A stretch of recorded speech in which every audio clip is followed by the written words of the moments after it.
povo de Israel esperava o Messias prometido. Existia uma promessa de Deus ao povo que mandaria o Messias, e esse Messias libertaria o povo. Esse Messias tiraria o povo das mãos de todo o laço. Então os discípulos, como bons judeus que eram, estavam esperando esse Messias, o cumprimento dessa promessa. E aí eles conhecem Jesus, começam a caminhar com Jesus, começam a ver as coisas que Jesus estava fazendo, começam a ouvir da sabedoria de Jesus. Então eles acreditam que Jesus é o Messias, por isso eles aderem ao Evangelho, por isso eles começam a seguir o Senhor. Por isso André, quando conhece Jesus, ele vai correndo até o seu irmão Pedro e diz: encontramos o Messias, vem que eu vou te apresentá-lo. Então André leva o seu irmão Pedro e apresenta Jesus. Então aqueles homens, eles tinham entendido que Jesus era o Messias, só que na cabeça deles o Messias viria para tirar o povo com mão forte e braço estendido. Como é que se ganhava, como é que se libertava um povo naquele tempo? Através da força. Então eles estavam esperando um Messias forte, eles estavam esperando um Messias poderoso, eles estavam esperando um Messias que fosse cheio de pompa e de glória. Aí vem Jesus Cristo. Quem quiser ser o primeiro, que seja o último e o servidor de todos. Aquele que quiser me seguir, toma a tua cruz, renuncia a si mesmo e me segue. Aí vem Jesus e diz: quando te derem de um lado da face, oferece o outro. Aí vem Jesus e diz: quando te chamarem para andar anda 2 quilômetros. Aí Jesus diz: quando te tomarem a túnica, dê também a capa. Na cabeça daqueles homens a coisa não estava bem esclarecido. Vocês estão compreendendo o questionamento daqueles homens? Nós acreditamos que Ele é sim o Senhor e Salvador, mas cadê que Ele não vai logo desembainhar a espada? Cadê? E na cabeça deles, espera lá, se Ele é o Messias prometido e esperado, Ele vai reinar com glória. Logo, se eu sou próximo a Ele, quem será que Ele vai botar à direita? Quem vai ser o homem forte desse reinado? Quem Ele vai botar à esquerda? Lembra da mãe dos filhos de Zebedeu? Senhor, meus 2 filhos, os moleques são bons, hein? Quando você assumir o trono, bote um. Lembra disso? Porque eles estavam esperando esse Salvador. Mas aí vem Jesus e inverte a lógica toda. Por isso eles não estavam compreendendo. A lógica do Evangelho é contrária à lógica do mundo. Hoje, quanto mais poder você tem, menos você serve. Pode parar para pensar.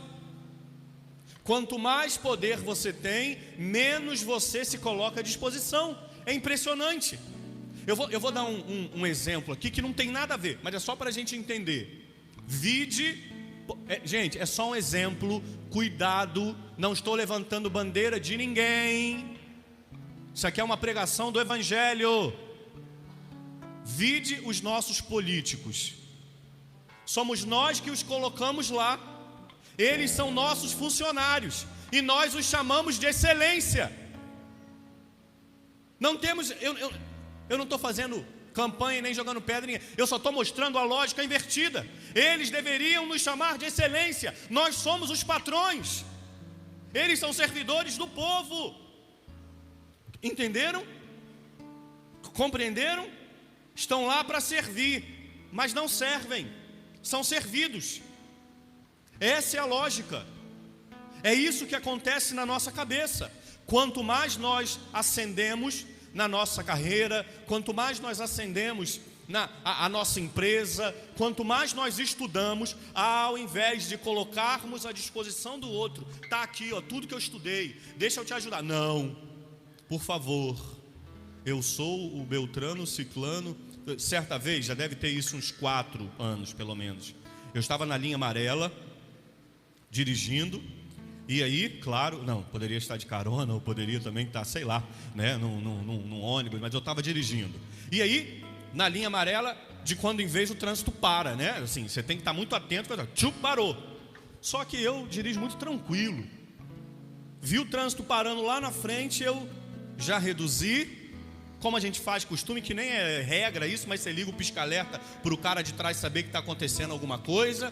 E aí eu liguei o pisca-alerta e quem dirige entende o que eu estou dizendo. Eu já olhei no meu espelho aqui, eu vi, opa, tem um carro atrás de mim. Que bom, ele já me protegeu.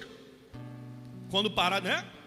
Só que esse cara que estava atrás de mim, o que ele fez? Ele saiu. A minha traseira ficou aberta e veio um cara a uns 450 por hora.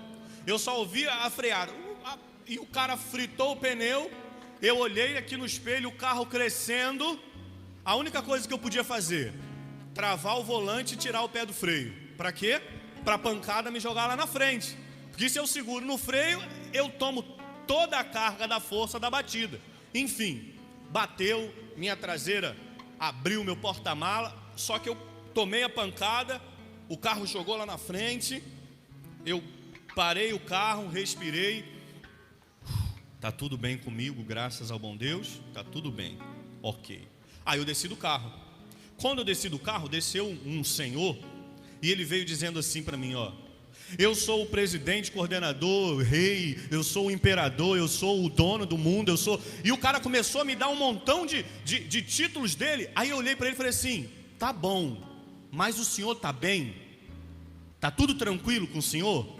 Aí ele falou, você vê que o homem deu uma acordada? Aí ele, não, tô bem. E com o senhor? Eu falei, tô bem. Aí eu falei para ele, a única coisa que eu tinha que falar para ele assim: eu sou o padre Julinho. Tu não tinha mais nada para falar, entendeu? Eu vou falar o quê? Também nem quero falar outra coisa não, eu só queria falar isso mesmo, né? Eu também não queria dar um montão de coisa não, eu só estou feliz, eu estou feliz a beça. Eu sou o padre Julinho. E ele, não, porque eu não sei o que. Eu falei assim, não, o senhor está bem? Está tudo tranquilo? Estou bem. Agora vamos ver nosso carro. Ó, meu carro está assim, o carro do senhor está assim. Ó, liga para o meu telefone aqui, por favor. Aí eu falei, ó, então vamos para casa. Amanhã a gente entra em contato. E foi tudo feito, enfim. Por que eu contei esse fato? Eu não sei se ele achou que os muitos títulos que ele tinha iria diminuir a responsabilidade da pancada que ele deu no meu... Eu não sei se ele achou que eu já ia descer com glória e esplendor e querer xingar ele de todo. Você tá maluco? Eu só falei, o senhor tá bem? Tô bem. Ok, então ok. Então ele veio querendo dar, olha aqui com quem você está falando. Meu irmão, não importa com quem eu estou falando. Você bateu no meu carro e o meu carro está amassado e seu carro está amassado. Às vezes nós agimos assim. Às vezes nós queremos crescer sobre o outro. Nós queremos ser mais, nós queremos nos vangloriar. Agora, quanto mais eu tenho, mais eu devo pôr à disposição. Quanto maior você é, mais você se inclina. É essa a dinâmica. Por isso que Jesus disse, aquele que quiser ser o primeiro, que seja o último e o servidor de todos. Por isso lá na quinta-feira, antes daquela sexta-feira que ele se entrega na cruz, o que é que ele faz? Vem cá que eu vou lavar o seu pé. Eu vos dou o exemplo. Aí olha a cabeça de Pedro.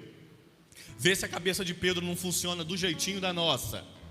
Pedro pensou, ele é o meu mestre. Não, nunca que o Senhor vai me lavar os pés, jamais. Pedro, meu querido, se eu não lavar seus pés, você não vai ter parte comigo. Aí Pedro caiu em si e falou, Senhor, então lava o corpo todinho. Nós temos essa dinâmica. Quanto mais nós crescemos, ascendemos em alguma coisa, mais nós deixamos de olhar para o lado. Aí Jesus vai lá e pega aquela criança e bota no meio. Por que ele pegou uma criança e colocou no meio? No tempo de Jesus, uma criança nem era contada como cidadã. Uma criança não podia fazer absolutamente nada. Então ele pega aquela criança e diz, quem recebê-la, a mim recebe. E quem me recebe, não recebe a mim mesmo, mas aquele que me enviou. Olha que bonito. Jesus coloca uma criança no meio daquele povo. Aquele povo olhou para aquela criança e viu o quê? Só uma criança. Isso é um olhar de presente. Era só uma criança. E Jesus olhou para aquela criança e viu o quê? Eu não sei, ele deve ter visto um grande homem, talvez uma grande mulher. talvez uma pessoa que tenha mudado a vida de muita gente. E isso é olhar de futuro. Eu vou dar para vocês 3 tipos de olhar, para você levar para casa, para você refletir ao longo dessa semana. O serviço começa no olhar. Não fica só preocupado no sentido de, meu Deus, agora essa semana eu vou ter que servir todo mundo, deixa que a louça é minha a semana toda, pode deixar que eu vou lavar a roupa. Isso é bom, mas isso pode ser feito até por vanglória. Isso pode ser feito até para no final de semana falar assim, ninguém nessa casa faz nada, eu que faço tudo, eu sou uma empregada, o dia que eu for embora vocês vão ver, não é assim que o povo fala? Pelo amor de Deus, eu estou cansada de fazer tudo nessa casa, eu estou cansado. Não serve de nada o que você está fazendo. Você está fazendo para jogar na cara depois? Você está fazendo para mostrar que você é melhor? Não serve de coisa nenhuma. Então, o serviço verdadeiro, olha cá, o serviço verdadeiro começa no olhar, porque eu só me coloco à disposição de quem eu vejo. Eu só me coloco à disposição de quem eu entendo que precisa de mim. Se eu não olho, eu não vejo. E se eu não vejo, eu não sirvo. Então o serviço verdadeiro começa no olhar. E existem 3 tipos, existem muitos outros olhares, mas existem 3 tipos de olhar que eu queria trazer para você: o passado, o presente e o futuro. Um olhar de passado. Sabe quem nos olha com um olhar de passado? Satanás e sua horda de demônios. Um olhar de passado é um olhar diabólico. Por exemplo, por que o demônio vive a nos acusar? Porque ele olha para trás. Hoje você pode ser um homem incrível, hoje você pode ser uma mulher incrível, mas a tentação que você vai sofrer é a seguinte: agora você está querendo ser a santinha. É isso mesmo, né? E aquilo que você fez ontem? Olhar de passado. Quantas vezes nós deixamos de comungar, quantas vezes nós deixamos de procurar o sacramento da confissão, porque nós caímos na tentação de nos olharmos também com um olhar de passado. E um olhar de passado, ele é sempre uma tentação, porque o inimigo de Deus vai fazer você olhar sempre para as suas falhas. Você nunca vai olhar para os seus acertos, você não vai olhar para as coisas que você fez de bom. Não vai, pode olhar. E muitas vezes nós chamamos isso, sabe de quê? De autocrítica. Ok que nós devemos ter uma autocrítica, é evidente. A autocrítica nos ajuda a melhorar, é evidente. Mas cuidado para você não cair na tentação de olhar com um olhar de passado. Um olhar de passado, ele sempre volta naquilo que não presta. Por isso que o demônio vive a nos acusar, porque ele não consegue olhar para frente. O demônio só consegue olhar para trás. O demônio tem ódio de Deus e ele só quer nos olhar para trás, porque assim ele quer nos acusar. Então muitas vezes nós caímos num olhar de passado, conosco mesmo. Não nos amamos, não nos perdoamos. Quantas pessoas eu atendo em confissão que vêm confessar o mesmo pecado 200 vezes. Isso é um olhar de passado. Por qual motivo? Porque não consegue sair lá de trás, não consegue se libertar dessa prisão. Deus já perdoou. Existem pecados que nós aprendemos quando a gente tem aula de confissão, que a primeira pergunta que nós temos que fazer é: você já confessou esse pecado? Existem pecados que a gente tem que fazer, porque é uma ferida tão grande, é um buraco tão imenso na alma, que a pessoa não consegue sair dele. Aí se confessa, mas não se sente perdoado, perdoada. Por qual motivo? Porque não se perdoou. E como não se perdoou, não consegue enxergar o perdão de Deus. Esse é um olhar de passado. Padre Julinho, o senhor está dizendo que eu estou com um demônio no corpo? Não, pelo amor de Deus. Dizer que é um olhar diabólico é porque é um olhar de tentação, entende? É o demônio quem nos tenta. Para que você quer agora ir para a igreja? Você viveu uma vida toda de devassidão. Para que agora você quer passar a rezar o terço? Você nunca rezou o terço. Para que agora você está querendo ler a Bíblia? Não serve de nada. Olha quantas vezes você caiu. Esse é um olhar de passado. E o demônio veio para matar, roubar e destruir. Matar a fé, roubar a esperança e destruir a vivência, a caminhada diante de Deus. Às vezes nós temos um olhar de passado até para o outro. Quantas vezes dentro da sua casa você volta lá atrás e você bota o dedo na ferida e você rasga de novo aquilo que estava cicatrizando. Isso é um olhar de passado, porque está doendo aqui. Como está doendo aqui, eu tenho que fazer doer aqui. Aí eu digo, agora você quer acertar, mas lembra o que você fez? Você lembra aquilo que você me falou? Isso é um olhar de passado. Todas as vezes em que nós olhamos com um passado, com um olhar de passado para alguém, você está jogando uma pá de terra na sepultura daquela pessoa, que talvez esteja viva no corpo, mas está matando a alma. Primeiro olhar é um olhar de passado. Segundo olhar é um olhar de presente. Esse, na maioria das vezes, é nosso, que não tem problema em si, mas ele é muito frágil. O olhar de presente, ele é frágil demais. Por qual motivo? Porque eu só vivo o agora. Eu acertei contigo semana passada, eu acertei contigo segunda-feira, eu acertei contigo sábado, eu acertei domingo, eu acertei quarta, mas hoje eu errei. Aí você olha para mim e diz assim: você não deveria ter feito isso. Eu achei que você me amasse, eu pensei que você... Isso é um olhar de presente, eu só olho agora. E o olhar de presente em si, escuta o que o padre vai dizer, ele não é ruim em si, mas ele é frágil. Ele é muito frágil, porque ele muda de acordo com a situação. E aí, olha só, quando eu fico muito num olhar de presente, provavelmente, se essa pessoa errar comigo, eu dou um pulo para onde? Para o passado. Aí eu deixo de olhar aquela pessoa com um olhar de presente e olho para ela com um olhar de passado. E aí eu começo a meter o dedo na cara e dizendo: você não presta, você não melhora, você nunca vai ser ninguém, porque você erra e faz isso e faz aquilo e aquilo outro.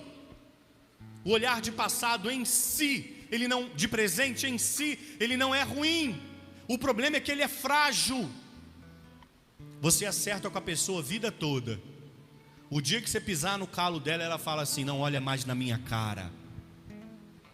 Por que você fez isso comigo? Eu nunca esperei isso de você. Isso é um olhar de presente. A diferença, o que o Senhor espera de nós?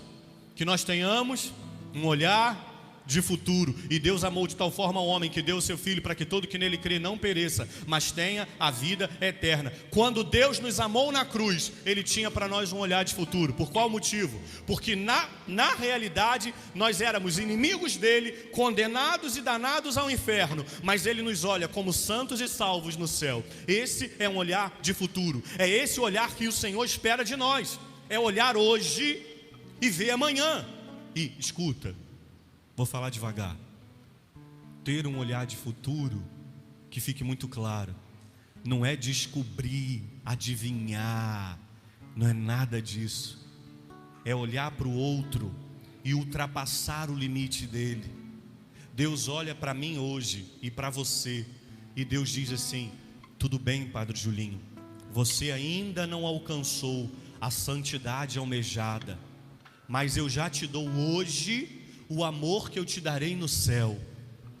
Ele me antecipa o amor, e esse amor antecipado me dá coragem. Esse amor antecipado me levanta. Esse amor antecipado me dá dignidade.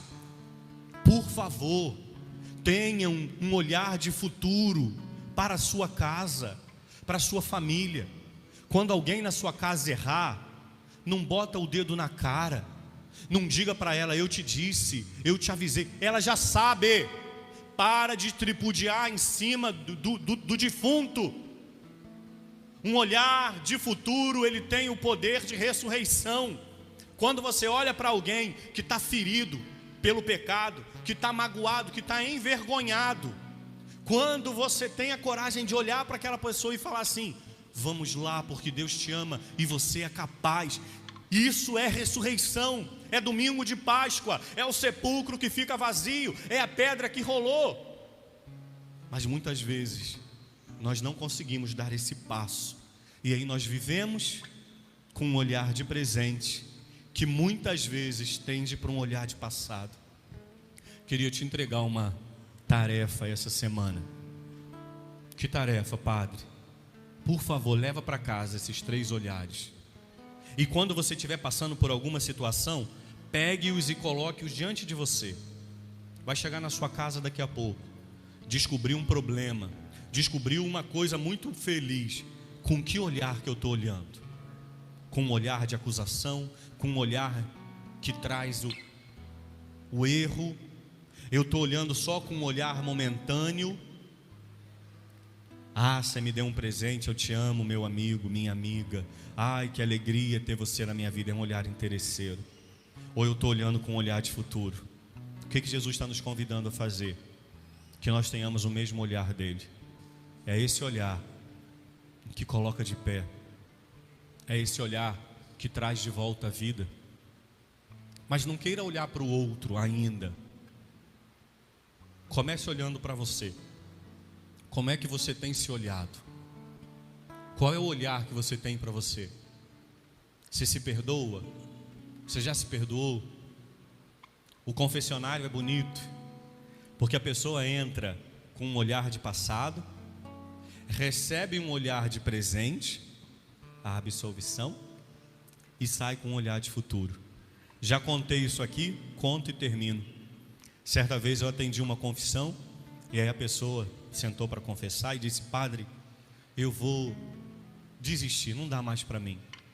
Eu não consigo, padre. Eu luto e caio. Eu luto e caio. Padre, eu estava há tantos meses sem pecar gravemente, e eu pequei de novo, padre.